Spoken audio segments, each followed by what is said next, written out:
Hello, and welcome to FTA's Circular 9050 Urbanized Area Formula Grant Programs Training Series. I am Brett Martin with the Office of Grants Management and Guidance. FTA's Offices of Transit Programs and Grants Management and Guidance designed this series to provide our recipients and stakeholders a better understanding of changes made to FTA's official guidance for recipients' use of Section 5307, 5337, and 5339A formula funds apportioned to urbanized areas. To ensure we are all on the same page, I want to remind everyone that this presentation does not have the force and effect of the law and is not intended to bind the public in any way.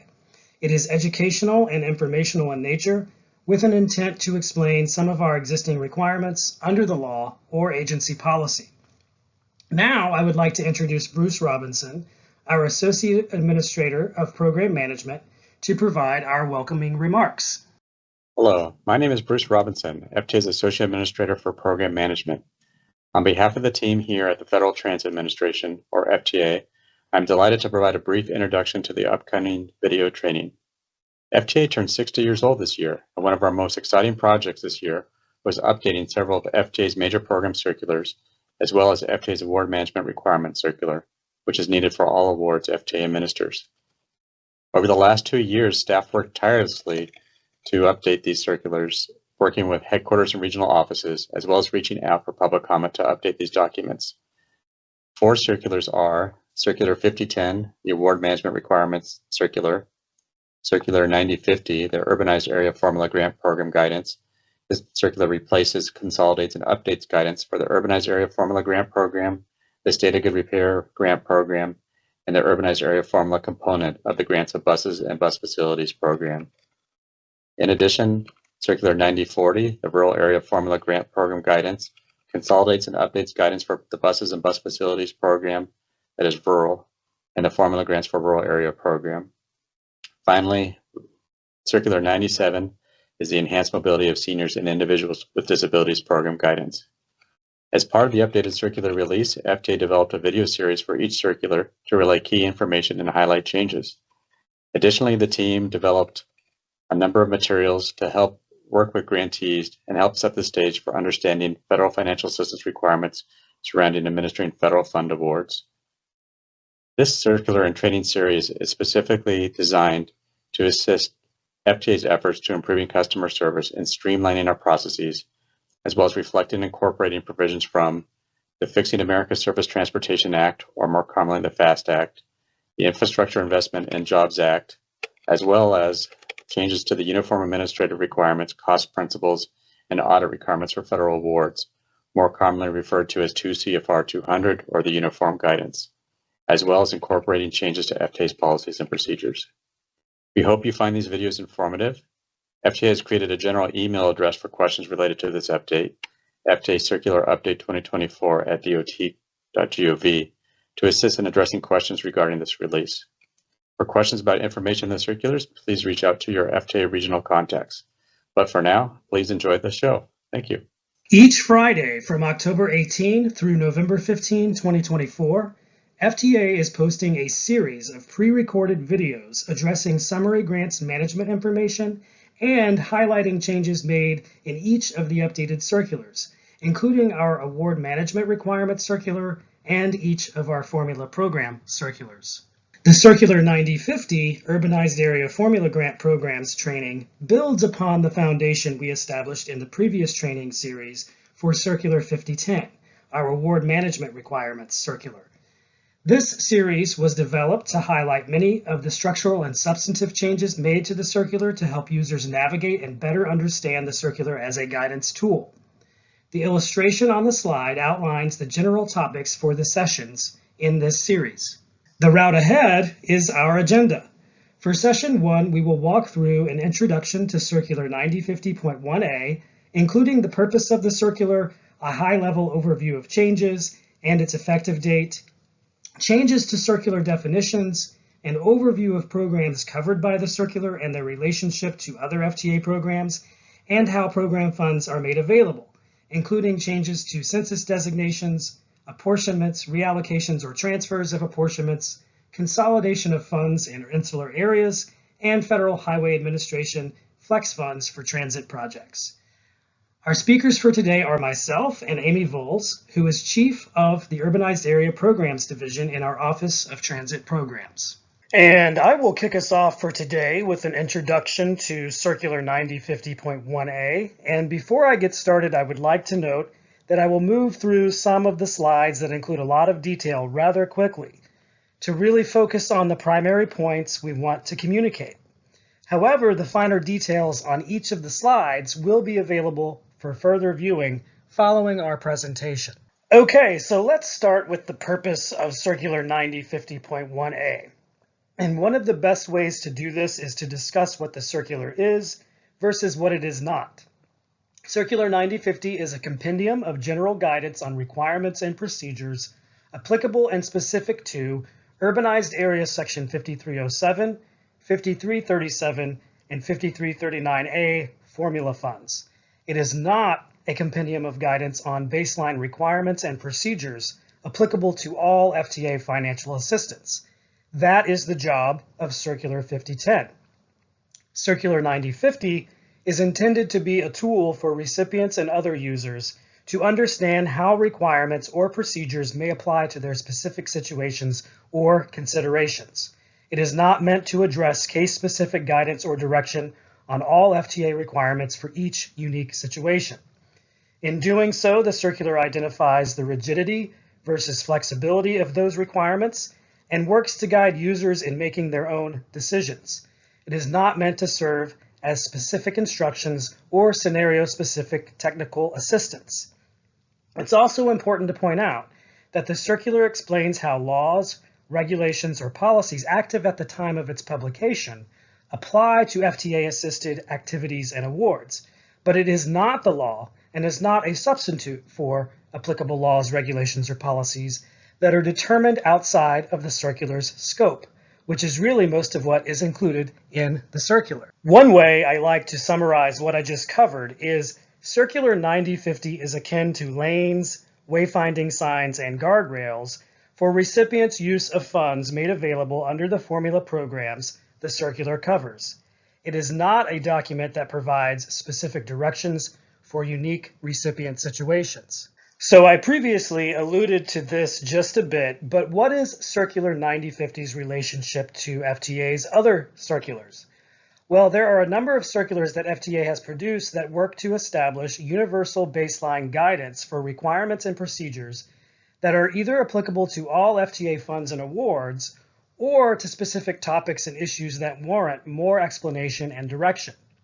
For example, Circular 5010, our award management requirements circular, lays out a range of requirements that are applicable to any FTA award. And there are a number of topic-specific circulars that address such issues as metropolitan and statewide planning, civil rights, and others. The formula program circulars are intended to lay out requirements and procedures that are applicable to the specific formula programs covered by each that build onto what is established in those universal or topic-specific guidance venues. While Circular 9050, as well as the circulars for the other formula programs, may touch on topics that are applicable to all FTA financial assistance, it is doing so within the context of recipients' use of funds made available through the programs specifically covered by Circular 9050. Another important point to make is where the circular falls in terms of its effect on communicating how requirements or procedures are to be operationalized, or for setting rules or requirements on its own relative to other elements that establish the governance framework for FTA financial assistance. The order of precedence for this framework gives our governing statutes, the United States Code, primary supremacy, followed by the Code of Federal Regulations, then FTA's Master Agreement, then FTA's circulars, including 9050, and then award application documents. This is the order of control these elements have over requirements for the administration and use of FTA financial assistance. Okay, so a little more here on Circular 9050's relationship to federal statutes, regulations, and policies that have that supremacy. I mentioned earlier that these laws, regulations, and policies that govern the administration and use of urbanized area formula funds are established outside the scope of the circular. And so it's important to point out that Circular 9050 is mostly a blueprint for operationalizing the applicability of these laws, regulations, and policies to recipients' use of urbanized area formula funds. In doing so, the circular does a lot of explaining of the applicability of those laws, regulations, and policies, and provides references to external sources from which the requirements are derived throughout. However, while the lion's share of the circular's contents are mostly doing that, the circular also sets some policy on its own that builds upon and is not directly addressed by federal statutes or regulations. Okay, so now that we've established the circular's purpose and function, with this foundation set, let's move along and discuss the high-level changes we made to the circular between the three pre-existing circulars addressing each of the urbanized area formula programs and the new Circular 9050.1a. The changes made to the circular really fall into four overarching categories, which include updates that were made to reflect changes to applicable laws and government-wide regulations determined outside the scope of the circular since the guidance was last updated in the 2014 to 2015 timeframe. Separately, but also similarly, updates to reflect changes in FTA-established policies and procedures over the same timeframe. We also included a number of updates to enhance our explanation and clarification of how statutes, regulations, and policies apply to the use of urbanized area formula program funds, including those that both changed and did not change, and updates to streamline, enhance, and improve stakeholder guidance on recipients' use of program funds. Okay, so now I'm going to take a bit of a deeper dive into each of those overarching categories of changes, and we'll start with some examples of significant statutes and regulations that have changed since the previous guidance was last updated in 2014-2015. Since that time, we had two new federal multi-year transportation authorizations enacted, the FAST Act in late 2015 and the Infrastructure Investment and Jobs Act, also known as the Bipartisan Infrastructure Law, the BIL, in 2021, which will take us through federal fiscal year 2026. We've also had updates to the government-wide Uniform Administrative Requirements, Cost Principles, and Audit Requirements for Federal Awards in the Code of Federal Regulations at 2 CFR Part 200, and various updates to Title 49 of the Code of Federal Regulations, among others. There are a number of examples of FTA-established policies and procedures that changed in the circular and that are provided on the slide to give you an idea of what falls into this category, but a couple of them include updates to transit asset management requirements and expanded policy guidance on the eligibility of use of funds outside an apportioned urbanized area. There are also a number of examples of updates to the circular to enhance or clarify how pre-existing or updated statutes, regulations, and policies apply to FTA-assisted awards, provided on this slide. But a couple of them include the intermodal eligibility of apportioned funds and changes to the applicability of capital cost of contracting scenarios using Section 5339A formula funds. Under the category of changes or updates to streamline, enhance, and improve stakeholder guidance, the biggest change or improvement was consolidating the program-specific guidance for three formula programs that each previously had their own circular into a single circular that supersedes those pre-existing circulars. These include the pre-existing Circular 5100 for the Urbanized Area Formula component of the Buses and Bus Facilities Program, or Section 5339A, Circular 9030 for the Urbanized Area Formula Grants Program, or Section 5307, and Circular 5300 for the State of Good Repair Program, or Section 5337.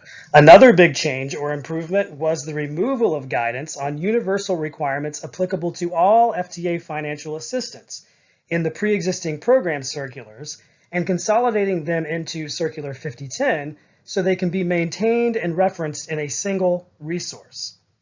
So in effect, Circular version 5010.1F has superseded the parts of the pre-existing program circulars that addressed requirements or procedures that don't specifically apply to those programs, but rather to all FTA programs. Okay, so a bit more here on what I mean when I refer to those universal requirements that were stripped from the program circulars and consolidated into Circular 5010, and tying this back to the relationship between the new Circular 9050 and updated Circular 5010. The requirements I am referring to are those derived from statutes, regulations, and DOT or FTA established policies that apply to all FTA assistance regardless of FTA funding program. And on the slide, I have provided some examples of each of those. They range from such statutes that address equal opportunity for individuals with disabilities, to such regulations as the uniform requirements for federal awards, to such policies as FTA's minimum useful life of rolling stock. Some of the universal requirements to which I am referring are government-wide, while others are specific to DOT or FTA. Some of those requirements will apply to all awards, regardless of what recipients are doing with FTA funding, while others apply to awards for specific activities.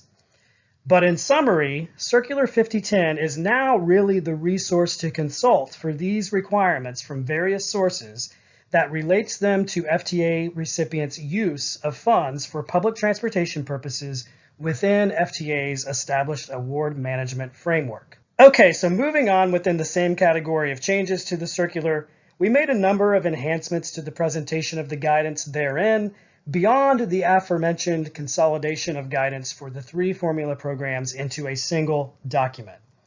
The updates include graphics and tables to better relate information to users, the inclusion of web links to external resources referenced throughout the circular, and the reorganization of various topics to streamline the document's use. All right, so at a document structure level, what changed? Because we consolidated the guidance for 3 formula programs that each previously had their own circular, such a comparison among all 3 would be rather cumbersome and unwieldy. But if we compare the changes to Circular 9030, which provided our guidance for the biggest and most pervasively used of the 3 programs, Section 5307, we had some substantial changes. In Chapter 1, we removed a section that provided a history of the formula programs. In Chapter 2, which provides an overview of the programs covered by the circular, we removed language addressing FTA's role in program administration, added guidance on private providers of public transportation as contractors, and removed or added various FTA or other US DOT programs to the circular's discussion of the relationship between the programs covered by Circular 9050 and other programs.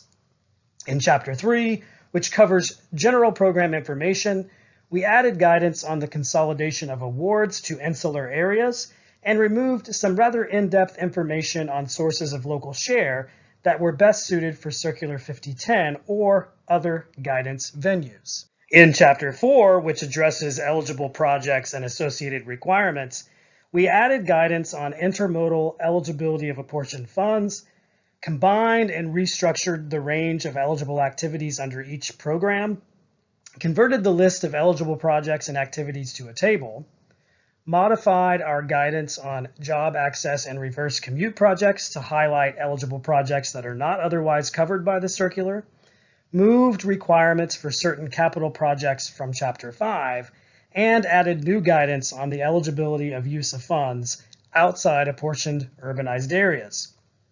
In Chapter 5, which addresses planning and project development, we added guidance to address program of projects and STIP revision requirements to coincide with post-award modifications, and added some information on major capital projects that could be funded with the urbanized area formula programs. In Chapter 6, which addresses overall program management and administrative requirements, the same general information was retained, but much of the information on these types of requirements was scaled back and included in Circular 5010. And Chapter 7 was removed from the circular altogether. Regarding the appendices to the circular, a number of them were removed for various reasons, as referenced on the slide. The most important point to make about the removal of these appendices is that the information contained in them is not going away. Some of the information is best maintained on FTA's website, and the rest was included in Circular 5010. Further, a number of appendices were retained as provided on this slide. These appendices were determined to be critical for providing additional guidance on special topics covered and referenced in the body of the circular. Okay, so that wraps up our higher level bird's eye view of changes to Circular 9050 and takes us to another important topic to discuss, which is the date the circular becomes applicable and its relationship to the effective date of associated requirements covered therein. The biggest point I want to make with this is, yes, the circular has a date it becomes applicable and supersedes the pre-existing circulars. So any policies or procedures that are set by the circular itself and not by another element of the FTA governance framework become applicable or effective November 1st. However, as I mentioned earlier, most of what is explained and clarified in the circular comes from other statutes, regulations, and policies established outside the scope of this circular, and they have their own effective dates that differ from the applicable date of this circular. So when and how the various requirements explained and clarified in the circular apply to recipients' use of FTA financial assistance depends on the actions of recipients relative to the enactment or effective date of the specific provision. This slide provides a number of examples of effective dates for specific issues covered in the circular that come from those various external sources or elements of the governance framework in relation to an example of a policy the circular establishes itself. So for example, the 0.75% safety set-aside from Section 5307 funds in large urbanized areas was enacted by the Bipartisan Infrastructure Law on November 15, 2021. So it would apply to Section 5307 awards executed on or after that date. That is in contrast to a change established by the circular that lays out an expanded policy on the eligibility of use of funds outside an apportioned urbanized area, which corresponds to the November 1st date the circular becomes applicable. All right, so now we are going to dive deeper into more specific substantive changes in the circular, and we'll start this off in Chapter 1 with the circular definitions. But before we jump right into that, I want to talk a bit about the importance of the circular definitions and why they were updated. The circular definitions are the vocabulary we use to communicate and explain requirements, procedures, and other concepts to our recipients. They differentiate what something is and is not and establish a universal meaning for commonly used terms.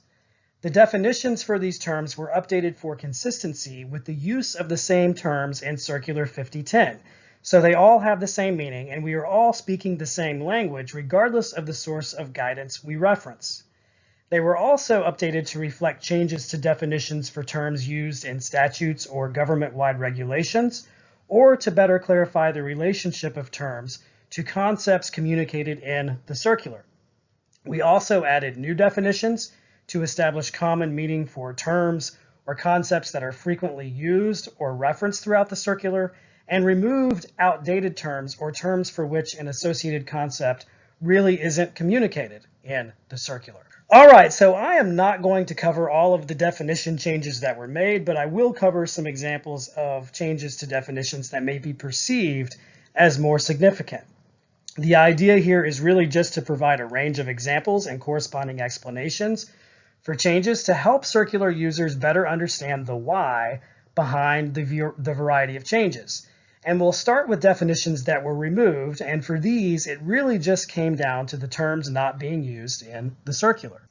Okay, so some simple examples of definitions that we added and the why include the definition for the term demand response, because it is a term and concept referenced throughout the circular, and the term intercity bus service to differentiate from other bus services that fall under the definition of public transportation, and the term supply or supplies to better differentiate it from the definition of equipment. And most of the changes to definitions were updates to pre-existing terms. And some simple examples of these include such terms as mobility management to clarify that the operation of public transportation is excluded from mobility management expenses, and the term urbanized area to reflect changes in designation by the U.S. Census Bureau, which only now designates urban areas and not urbanized areas.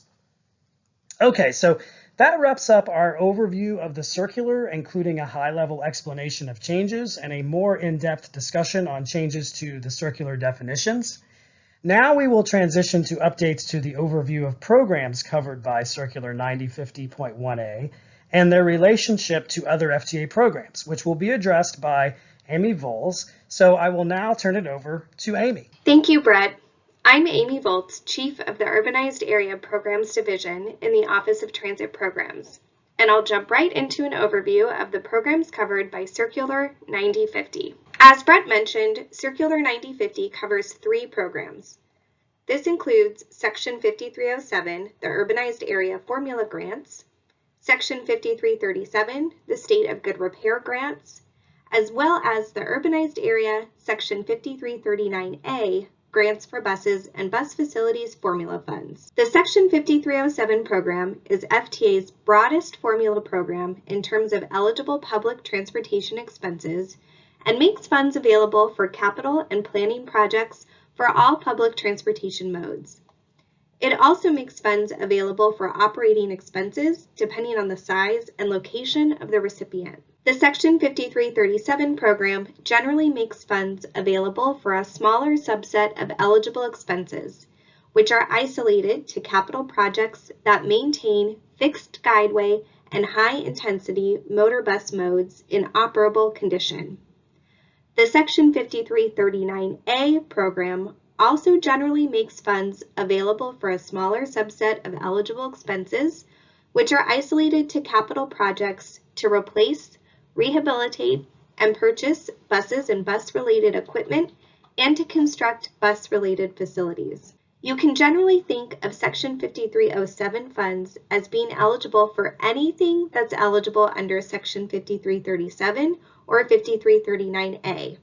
So there's quite a bit of overlap in the range of projects that the 3 formula programs may support. It's also important to note that there is some overlap in eligible projects between Section 5337 and 5339A, particularly for bus rapid transit or high-intensity motor bus modes. Now we will talk about the relationship of these programs to other FTA programs. The list of applicable programs was updated in Circular 9050 to explain the relevance of other formula and discretionary programs reflected in our most recent multi-year authorization, the Bipartisan Infrastructure Law, to the formula programs covered by the circular. These other programs may support various projects or activities that have a relationship to those funded by the formula programs covered by the circular, and they could provide further funding opportunities for projects or activities recipients have otherwise identified to be supported by their urbanized area formula funds. One important point that the circular updates established for these programs is that official guidance for FTA's formula programs differs from FTA's discretionary programs. The formula program circulars, such as Circular 9050 for the urbanized area formula programs or Circular 9040 for rural formula programs, serve as unique guidance for those specific formula programs.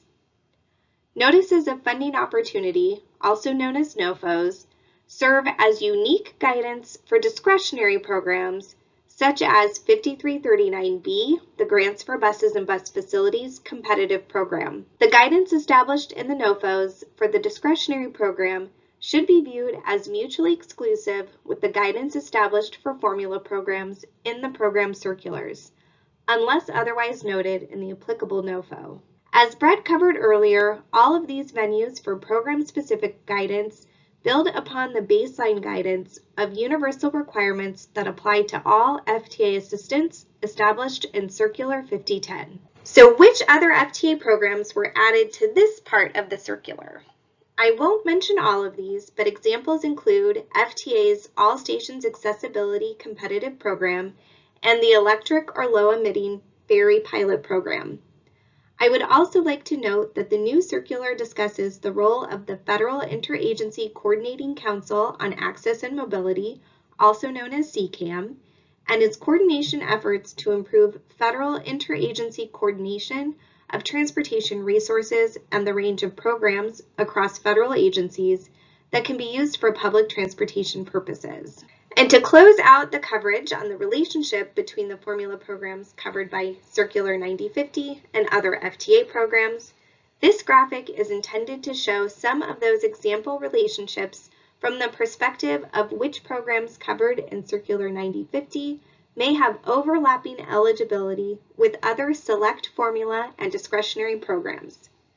In keeping with what was mentioned earlier regarding the breadth or focus of the formula programs covered by the circular, all of the example programs have potential overlap in eligibility with Section 5307, while fewer programs have potential overlap in eligible projects with Section 5337 and 5339A. Now I'm going to turn it back over to Brett to talk about how urbanized area formula funds are made available and any associated circular changes. Thanks, Amy. I am going to start this topic with census designations and their changes as a critical building block for how FTA apportions urbanized area formula funds. The U.S. Census Bureau delineates urban versus rural geographic areas across the country every 10 years to coincide with the decennial census. And in December of 2022, the Census Bureau announced the results of its delineation of final urban areas based on the 2020 census. FTA began using these newly delineated urban areas to drive its apportionments beginning in fiscal year 2024. When the Census Bureau redelineates urban areas, the geographic coverage and populations of all pre-existing urban areas that coincide with the last census change to some extent, ranging from very little change to substantial changes. The Census Bureau's urban area delineations directly impact the funding distribution for and eligibility of FTA formula programs, including Section 5307, 5337, and 5339A. I will talk a bit more about this on the next slide, but starting with the most recent delineations, the Census Bureau only designates and defines urban areas and no longer designates or defines urbanized areas. So I will move on and cover what constitutes an urban area per the Census Bureau's definition versus what FTA uses from the Census Bureau's delineation of urban areas to inform its distribution of formula funds. The Census Bureau develops specific criteria that define and geographically demarcate urban areas, which for the most recent round included such criteria as housing unit density, impervious land coverage, and commuting patterns, among others. Urban areas delineated by the Census Bureau must be a conglomeration with a population of at least 5,000 or 2,000 housing units, and there are thousands of census-defined urban areas in the U.S. FTA administers its formula programs using a smaller subset of these urban areas, which our federal transportation law defines as urbanized areas, or UZAs. These are census-defined urban areas with a population of at least 50,000. For the administration of FTA formula programs, we have what we refer to as large urbanized areas, which encompass a population of at least 200,000, and we have small urbanized areas, which encompass a population of at least 50,000, but less than 200,000. Also, for the administration of formula programs, all land area in the U.S. is either within an urbanized area or it is considered rural. We have about 510 urbanized areas. So it is important to note here that many of the thousands of urban areas that are not urbanized areas are actually rural. Okay, so having established that, let's talk a bit about how funds are apportioned and some of the changes made in the circular related to apportionments. And we'll start with what drives our formula apportionments for our urbanized area programs. First, we apportion funds in accordance with statutory formulas for each program that are laid out in Chapter 53 of Title 49 of the United States Code. Second, apportionments are made to various tiers of census geographies based on established population thresholds, which I will address a bit more on the next slide. And third, the various program apportionments are based on a number of factors that are distinct to those census geographies and are driven by a combination of demographic characteristics that come from the census, such as population, population density, and low-income population, as well as data reported to the National Transit Database that is representative of transit service output, consumption, and productivity, such as vehicle revenue miles, passenger miles traveled, and operating expenses for both bus and fixed guideway, in addition to data that is representative of fixed guideway infrastructure investment or directional route miles. As I mentioned on the previous slide, apportionments are made to various tiers of census geographies based on established population thresholds. And the tiers that are relevant to the programs covered by Circular 9050 are large urbanized areas with at least 1 million people and those with between 200,000 and one less than 1 million people, as well as small urbanized areas with at least 50,000 but less than 200,000 people. These census geography tiers effectively function as independent buckets of funding that receive set amounts as directed by statute that are to be divided among all of the specific areas that fall within each bucket. As a result, apportionments to specific areas that are within each tier or bucket are based on how each of those specific areas stack up against one another within each particular bucket based on the statutory formula factors I just mentioned. So what changed in the circular related to apportionments? I'll start here with our Section 5307 small transit intensive cities apportionments to small urbanized areas. This is a part of the Section 5307 formula that apportions funds to small urbanized areas that meet or exceed the performance of large urbanized areas, falling into that less than 1 million tier with respect to 6 performance criteria. Between MAP 21 and the bipartisan infrastructure law, the amount of funds set aside for this component of the formula doubled from 1.5% to 3%. For our state safety oversight program funds, which are apportioned to states to oversee safety for rail transit systems out of Section 5307 funds, the amount of the set-aside increased from 0.5% to 0.75% based on bipartisan infrastructure law changes. For Section 5340 funds, which are the growing and high-density states funds apportioned with Section 5307 funds based on population growth forecasts, the new circular also clarifies that these funds may be expended on the same activities that are eligible under Section 5307 for each recipient as if they are Section 5307 funds. Additional changes to the circular related to apportionments also included an explanation of the Section 5307 commuter rail floor, which dictates that each urbanized area with a population of at least 750,000 that has commuter rail service will receive a minimum of 0.75% of the total Section 5307 funds that are apportioned based on fixed guideway vehicle revenue miles and directional route miles. Further, there were 2 changes related to Section 5337 apportionments.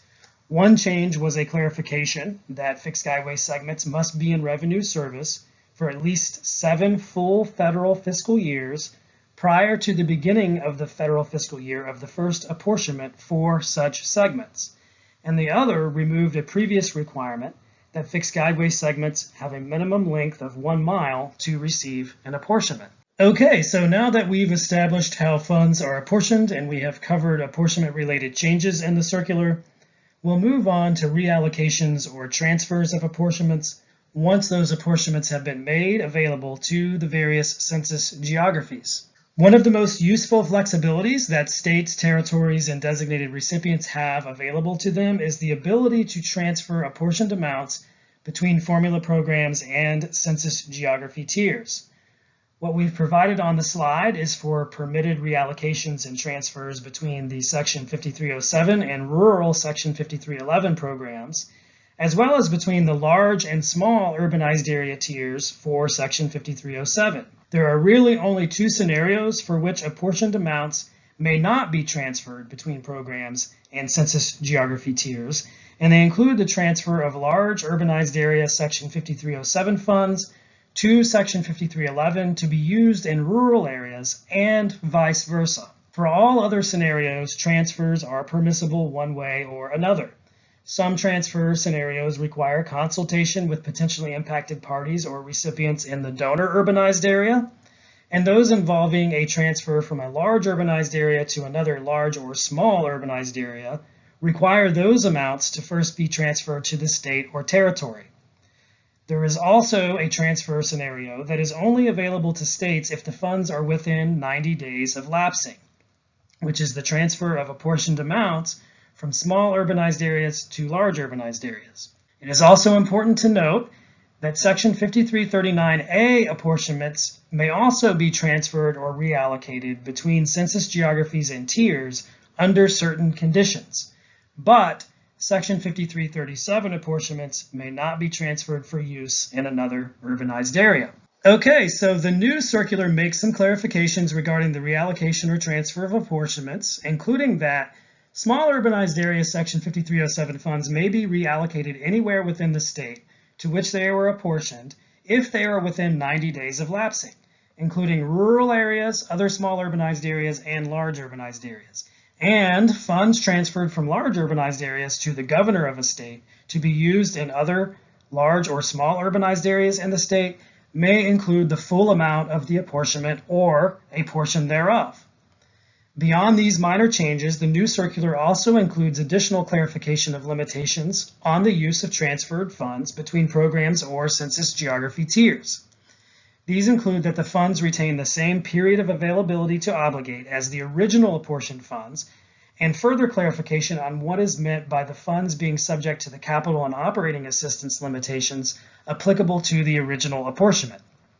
This generally comes down to requirements that are specific to individual recipients' use of funds within an urbanized area in a certain population tier, and that are not specific to the apportionments themselves, are not applicable to funds transferred from one tier to another. All right, so we will move on now to some guidance included in the new circular that addresses consolidation of funds in insular areas.